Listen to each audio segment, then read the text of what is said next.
Alô, meus amigos, alô, minhas amigas, boa tarde.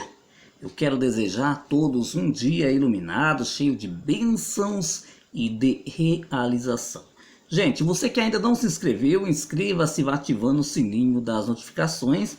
A gente já está, gente, sabendo, ou seja, já estamos a par desse bug, né? Já que não vem acontecendo de agora, já é de bastante tempo, que é de você dar like num vídeo do seu youtuber favorito e simplesmente esse like sumir, e você se inscrever no canal do seu youtuber, você ser desinscrito automaticamente. Também já estamos a par dessa situação, e principalmente quando você ativa o sininho das notificações e diz assim, ó, eventualmente de vez em quando nós te mandamos um vídeo. Ok, tá, até aí tudo bem. Eu até acho que faz parte do jogo, né, gente, para não inundar todo dia o nosso inscrito com o mesmo conteúdo. É o direito dele, que gosta do canal, é procurar. Mas agora a questão do like, se a pessoa gostou, não tem por que o YouTube dizer que a pessoa não gostou do vídeo. Mas enfim, gente, eu tô aqui na página do Jornal Contábil. Eu vi uma das matérias mais completa, entre aspas, né, ao meu entender, né, que pode ser diferente do entender de você que está aí do outro lado,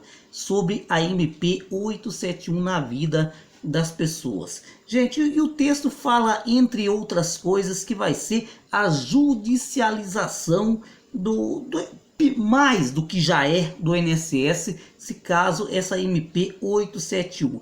E o texto, gente, ele quer dizer aqui que não há relevância e urgência nenhuma na edição dessa medida provisória, que vocês, todo mundo sabe, né, que a medida provisória, para ser editada pelo presidente da República, precisa sim ter dois requisitos básicos: relevância e urgência, e deve ser em caso de excepcionalidade. Não é qualquer coisa, não é qualquer ato que o governo deve editar uma medida provisória. Por quê, gente? Porque ela passa, ela ter força de lei ali no momento que o governo publica no Diário Oficial da União. Por exemplo, não estamos vendo convocação para perícia e muitas coisas que está elencado nessa MP. Eu não sei porquê, talvez porque o governo já percebeu a sua inconstitucionalidade sobre isso. Mas na verdade ela é lei. Você que tem uma aposentadoria por invalidez que está há mais de 6 meses sem ser convocado, pode sim ser convocado a qualquer momento.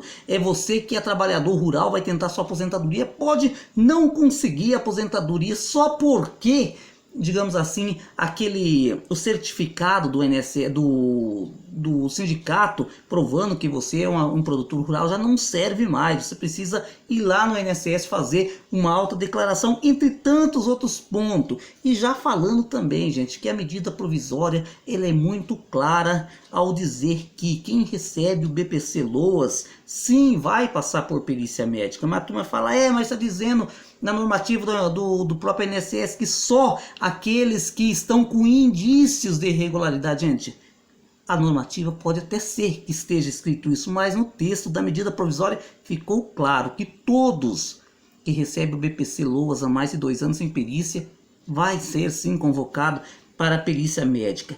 Como já disse, gente, olha, caso prevaleça o efeito jurídico da medida provisória, vai haver muitas ações judiciais, dado, gente, a inadequação da via eleita pelo presidente para disciplinar tantas normas. O que quer dizer?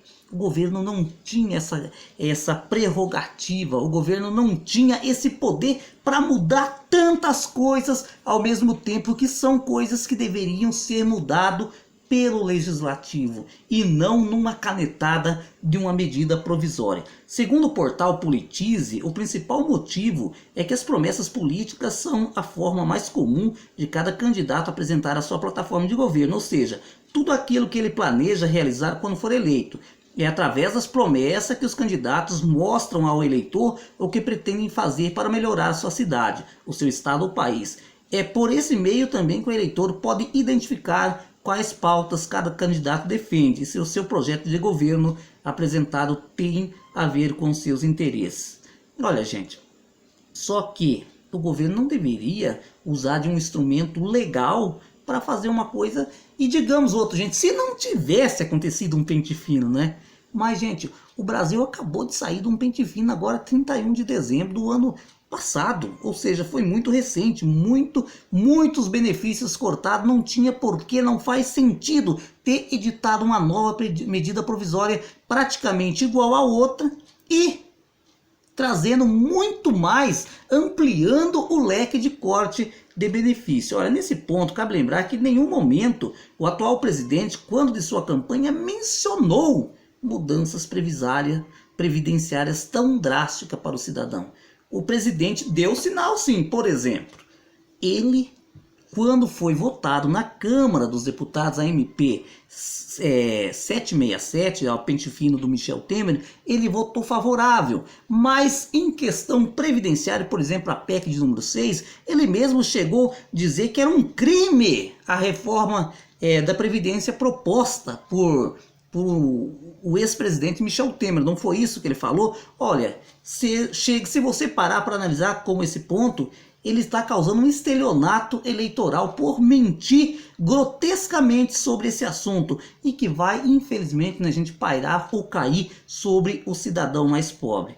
Olha, para os mais curiosos, né, existe um projeto de lei, o PL 4.523 de 2012, criado pelo deputado Vladimir Costa, que buscava a alteração do Código Eleitoral para a tipificação do crime de estelionato eleitoral. Pelo projeto, o candidato condenado por prometer em campanha realizar determinados projetos, sabendo ou devendo saber que o cumprimento da promessa é inviável, cabia a detenção de 2 meses a 1 ano ou pagamento de multa entre os valores de 20 mil a 50 mil reais. Ou seja, esse projeto de lei provavelmente, se tivesse sido aprovado, tivesse em rigor, puniria o presidente da República por causa disso, né, gente? Olha, mas retornando ao tema, o Supremo Tribunal Federal, STF, tem entendimento consolidado acerca dos requisitos constitucionais legitimadores da edição de medidas provisórias, vertidos nos conceitos jurídicos indeterminados de relevância e urgência. A medida provisória é um instrumento com força de lei editada pelo presidente da República, em caso de relevância e urgência, e produz efeito de imediato, né, gente? Olha, notadamente, por exemplo, o texto diz assim que não conseguimos encontrar, olha aqui que eu quero chegar, não conseguimos encontrar a necessidade da edição de um MP nos moldes da 871 com efeitos tão drásticos logo no início de um governo, sem qualquer tipo de discussão, demonstração de dados concretos e públicos que legitime medida tão grave para o segurado. Parabéns ao Jornal Contábil por essa matéria, gente. Vale a pena você ir lá e ler, porque isso tá claro, gente. Qualquer leigo consegue ver dessa maneira, gente. O texto visa apenas, digamos assim, colocar digamos assim, um conflito jurídico. Porque é inviável se você parar para pensar. Não faz sentido algum. E isso quem vai pagar? Todo mundo sabe que a corda arrebenta do lado mais fraco. E o lado mais fraco é o aposentado, é aquele que recebe o BPC, a aposentadoria por invalidez, é aquele que está no auxílio doença, é aquele que pretende ter uma aposentadoria rural, porque aliás, ele chega para revisar um monte de benefício e ainda para mudar as normas para conseguir novos benefícios. Pior de tudo, né, gente? Olha, notadamente porque traz regras diversas, inclusive processuais, em um único instrumento jurídico, no entender inadequado para tal pretensão. Você vê. A MP institui um programa especial para análise de benefício com indícios de irregularidade, o que é muito perigoso, pois a norma não nos apresenta o que vem a ser tais indícios. O governo diz que tem irregularidade, mas quem que está irregular?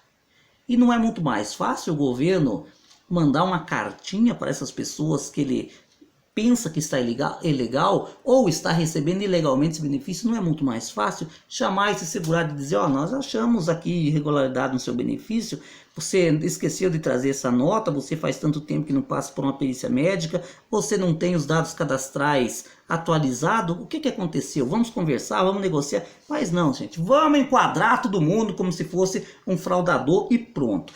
Por exemplo, ele prevê mudanças incoerentes na concessão dos benefícios de pensão por morte ao alterar a redação do artigo 23, a lei número 8.112 de 11 de dezembro de 1990. Ou seja, era uma lei que deveria ser mexida ou mudada ou alterada pelo Congresso Nacional. Não por força de lei já valendo por 120 dias, que pode fazer um estrago muito grande até o parlamento parar sobre isso e analisar, né, gente? Desacertadamente muda, né, de forma exacerbada as regras do auxílio reclusão, direcionado aos dependentes de segurados reclusos, que por incompreensão social é pouco difundido juridicamente por puro preconceito social e confusão no entendimento da matéria. Por sorte, o contribuinte previu o prazo para o seu encerramento.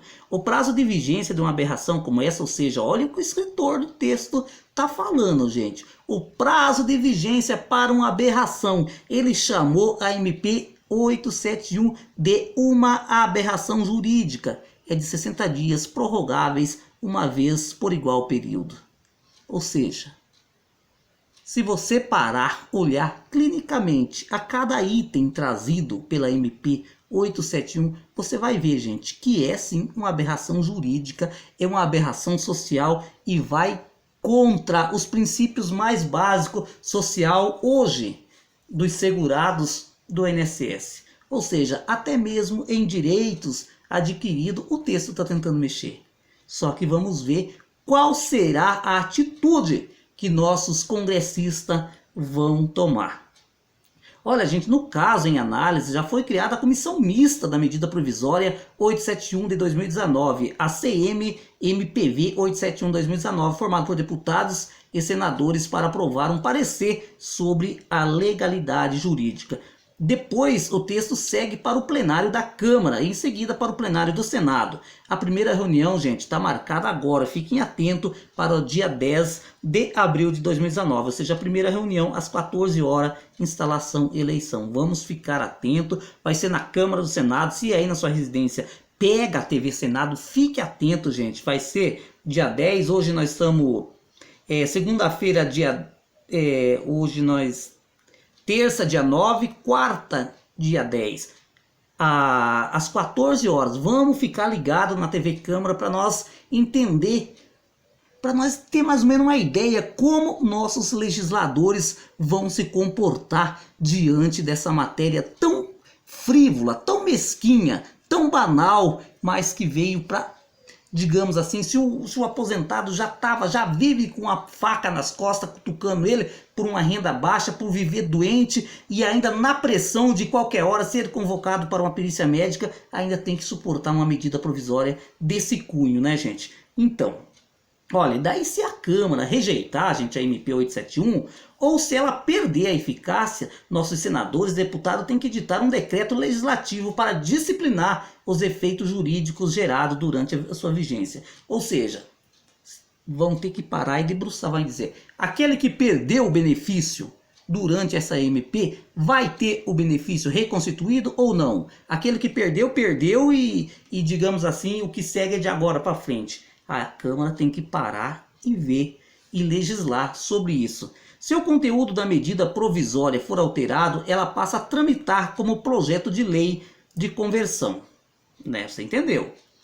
Depois de aprovada na Câmara e no Senado, a medida provisória MP 871/2019 ou o projeto de lei de conversão é enviado ao presidente da República para sanção. O presidente tem a prerrogativa de vetar o texto parcial ou integralmente, como a gente já colocou em vários vídeos aqui no canal explicando isso, né? Caso discorde de eventuais alterações feitas no Congresso. Graças à inteligência jurídica, é vedada a reedição na mesma sessão legislativa da MP que tenha sido rejeitada ou que tenha perdido sua eficácia por curso de prazo. Mas só que infelizmente depois eles mandam uma outra bastante semelhante, como o Temer fez, mas só que dando o entender que é diferente daquela, mas com a mesma intenção, infelizmente. Olha... Efeitos produzidos pela MP 871 até o momento. Não se tem dados concretos do efeito devastador dessa MP. Porque, gente, pelo menos o Temer era transparente. Toda semana você recebia uma lista de pessoas que estavam sendo convocadas. Toda semana a mídia tinha acesso do que estava acontecendo. Gente, e desse novo pente fino, calado. Ninguém sabe de nada. É como que se não tivesse acontecendo nada. É ou não é? Eu tô certo ou não tô? Pois é, gente. Olha, o pagamento acima, ou seja, ó, não se tem dados concretos, né?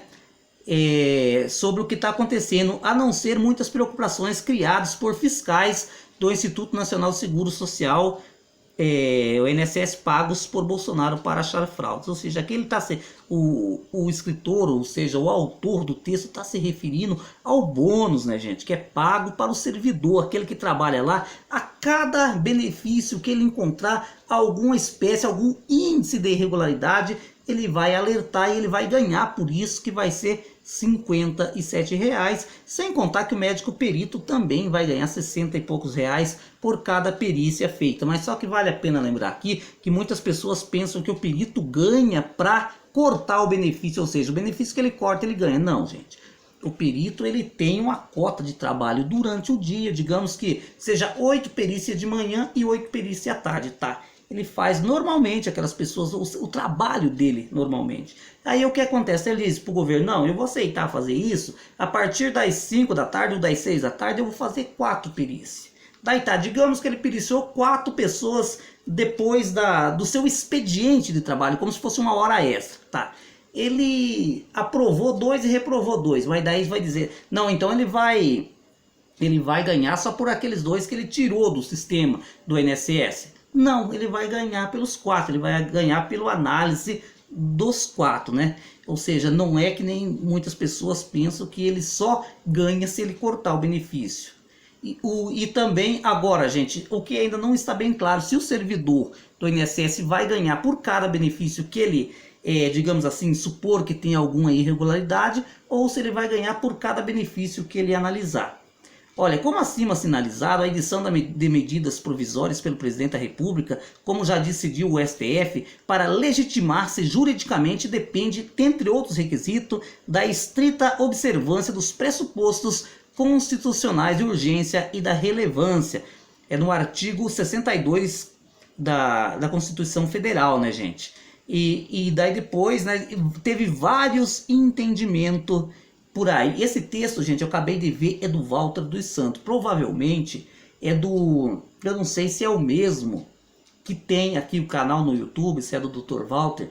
Mas olha, gente, se for do Dr. Walter, parabéns, cara. Porque, olha, eu não sei, eu quero parabenizar o autor desse texto aqui, gente, porque merece. Olha, grave o nome, gente, Walter dos Santos.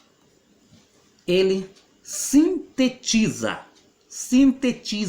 aquilo que o canal Rumo ao Nada quer dizer, que às vezes não consegue achar a palavra certa para expressar, porque eu não sou advogado, mas eu sou uma pessoa preocupada com o social, gente. Eu sou mais ou menos como o Paulo Paim. Se for para tirar direito de pobre, gente, não conte comigo, porque eu não vou aceitar. Porque eu penso que se cada benefício cortado é uma família jogada à própria sorte, vivendo do nada. Gente, mas enfim, como o texto frisou, eu quero que vocês dê a opinião de vocês. O que vocês acham que vai acontecer quarta-feira? Será que o nosso Congresso vai rejeitar essa MP ou vai dar um parecer favorável? Dá aí a sua opinião, quero muito saber. Um abraço, fui e até a próxima.